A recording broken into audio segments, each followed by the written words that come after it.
محتشم ناظرین کرام، آج جس دور کے اندر سے ہم گزر رہے ہیں، اس دور میں اندرونی اور بیرونی طاقتیں مختلف انداز کے اندر پیارے آقا صلی اللہ علیہ وسلم کی گستاخیاں کر کے غلامان مصطفیٰ اور عشاقان مصطفیٰ صلی اللہ علیہ وسلم کے جذبات کو مجروح کرنے کی ناکام کوششیں کر رہی ہیں۔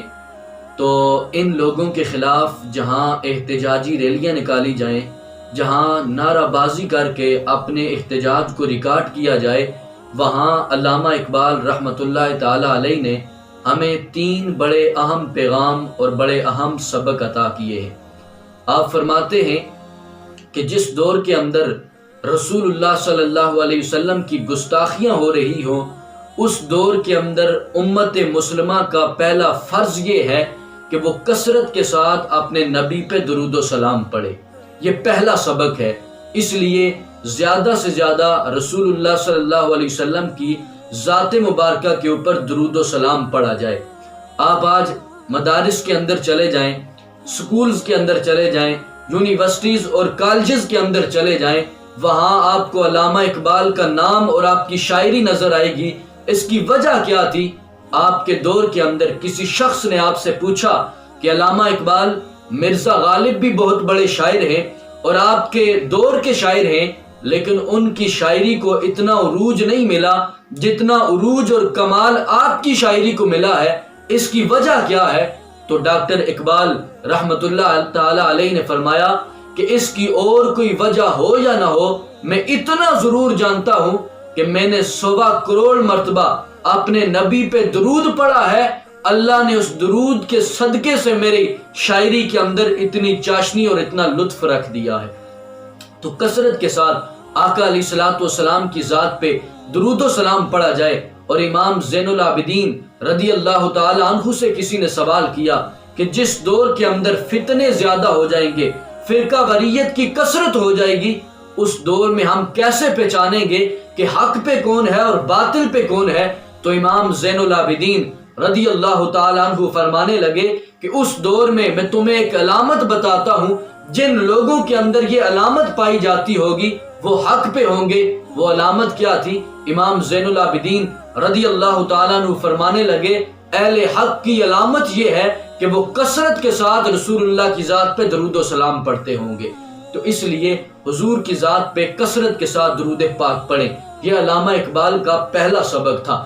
دوسرا سبق آپ فرماتے ہیں کہ جس دور کے اندر لوگ تمہارے نبی کے گستاخانہ خاکے بنا کر لوگوں کے دلوں کے اندر حضور کی نفرت پھیلا رہے ہوں، اس دور میں غلامان مصطفیٰ کا حق یہ ہے اور ان کا فرض یہ ہے کہ وہ اپنے نبی کے حسن کے چرچے کریں، رسول اللہ کی اداؤں کو بیان کریں، حضور کا حسن بیان کریں۔ ہمارے نبی اتنے حسین تھے، صحابہ فرماتے ہیں آقا علیہ الصلوۃ والسلام کا چہرہ اتنا چمکدار تھا اور اتنا روشن تھا کہ کأن الشمس تجری فی وجہہ، ہمیں یوں معلوم ہوتا گویا سورج حضور کے چہرے کے گرد طواف کر رہا ہے۔ سمجھا نہیں ہنوز میرا عشق بے ثبات، تو کائنات کا حسن ہے یا پھر حسن کائنات۔ اسی چہرے کو بیان کرتے ہوئے تاجدار گولڈا فرماتے ہیں، مکھ چند بدر شاشانیے، مکھ چند بدر شاشانیے، متھ چمکے دی لاٹھ نورانیے، کالی زلف تے اکھ مستانیے، محمور اکھیں ہن مد بریاں، سبحان اللہ ما اجملا کا ما احسن کا ما اکملا کا، کتھے مہر علی کتھے تیری ثنا، مشتاق اکھیں کتھے جاڑیاں۔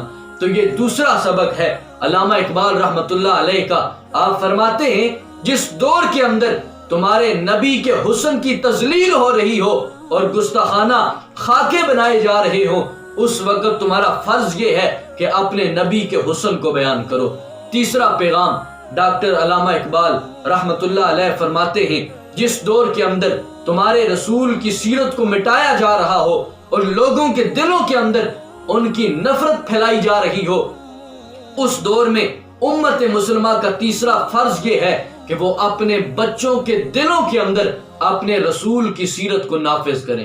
اپنے چھوٹے چھوٹے بچوں کو بتائیں ہمارے نبی چلتے ایسے تھے، ہمارے نبی بیٹھتے ایسے تھے، حضور کا انداز تکلم یہ تھا. حضور دشمن کے ساتھ بھی اس انداز کے ساتھ پیش آتے تھے. حضور رشتہ داروں کے ساتھ اس انداز کے اندر پیش آتے تھے. اس طرح حضور کی سیرت کا ایک ایک پہلو اپنے بچوں کے دلوں کے اندر راسخ کر کے اپنے دشمنوں کو یہ پیغام سنا دو. یہ اتنا ہی ابھرے گا. تم جتنا کہ دباؤ گے, تم رسول اللہ کا نام جتنا مٹانے کی کوشش کرو گے, جتنا پست کرنے کی کوشش کرو گے, تمہیں پتا ہونا چاہیے تم خود مٹ جاؤ گے. تمہارا نام و نشان تک نہیں رہے گا, تمہاری داستان تک نہیں رہے گی داستانوں میں. لیکن ہمارے نبی کا ذکر کل بھی بلند تھا, رسول اللہ کا ذکر آج بھی بلند ہے, اور قیامت تک رسول اللہ کا ذکر بلند سے بلند تر ہوتا رہے گا. اس لیے کہ ہمارے نبی کی عزت کا دفاع کوئی وزیر اعظم نہیں کر رہا, کوئی MP اور MNA نہیں کر رہا جو چند روپے لے کے بک جائے گا, بلکہ رسول اللہ کی عزت کا دفاع خود رب کائنات کر رہا ہے. رب نے فرمایا وَلَلْآخِرَةُ خَيْرٌ لَكَ مِنَ الْأُولَى. محبوب یہ یہود و نصارہ جتنے مرضی سازشیں کر رہے ہیں, جتنی مرضی کوششیں کر رہے ہیں, تمہیں پتا ہونا چاہیے میں رب تم سے وعدہ کرتا ہوں ہر آنے والے دن تیرا ذکر پہلے سے زیادہ بلند ہوتا جائے گا. مٹ گئے مٹتے ہیں, مٹ جائیں گے ادا تیرے, نہ مٹا ہے نہ مٹے گا کبھی چرچا تیرا.